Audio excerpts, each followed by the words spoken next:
L'homme ne vivra pas de pain seulement, mais de toute parole qui sort de la bouche de Dieu. Voici votre moment de méditation quotidienne.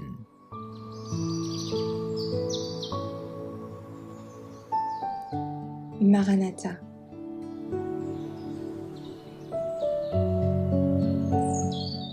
Le 29 décembre, le sabbat dans le ciel.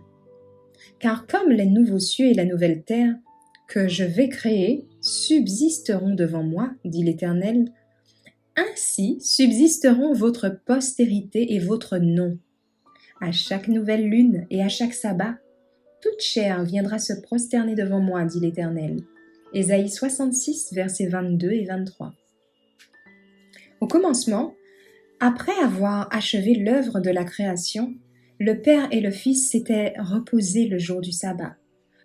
Quand eurent été achevés les cieux et la terre avec toutes leurs armées, le Créateur se réjouit avec tous les êtres célestes dans la contemplation de ce glorieux spectacle. Pendant que les étoiles du matin entonnaient des chants d'allégresse et que le Fils de Dieu poussait des acclamations, Job 38, verset 7, quand aura lieu le rétablissement de tout ce dont Dieu a parlé par la bouche de ses saints prophètes d'autrefois, le sabbat de la création, le jour où Jésus s'est reposé dans le tombeau de Joseph, sera encore un jour de repos et de réjouissance. Le ciel et la terre uniront leurs louanges quand, de sabbat en sabbat, les nations rachetées se prosterneront dans une adoration joyeuse devant Dieu et devant l'agneau.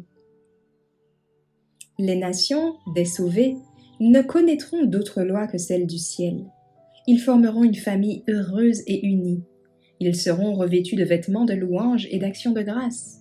Alors retentiront les saintes mélodies des étoiles du matin. Tous les fils de Dieu feront éclater leurs accents joyeux. À chaque nouvelle lune et à chaque sabbat, toute chair viendra se prosterner devant moi, dit l'Éternel. Alors, la gloire de l'Éternel sera révélée, et au même instant toute chair la verra.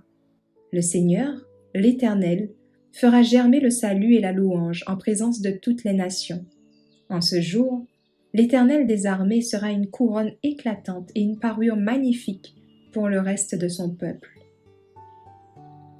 Aussi longtemps que dureront les cieux et la terre, le sabbat restera comme un signe du pouvoir du Créateur. Et quand l'Éden refleurira sur la terre, le saint jour de repos de Dieu sera honoré de tous. De sabbat en sabbat, tous les habitants de la nouvelle terre glorifiée viendront se prosterner devant moi, dit l'Éternel.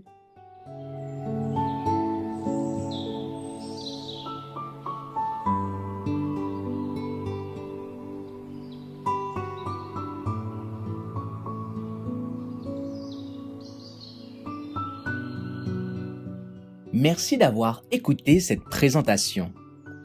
Assurez-vous de nous rejoindre demain pour votre moment de méditation quotidienne avec lereste.org.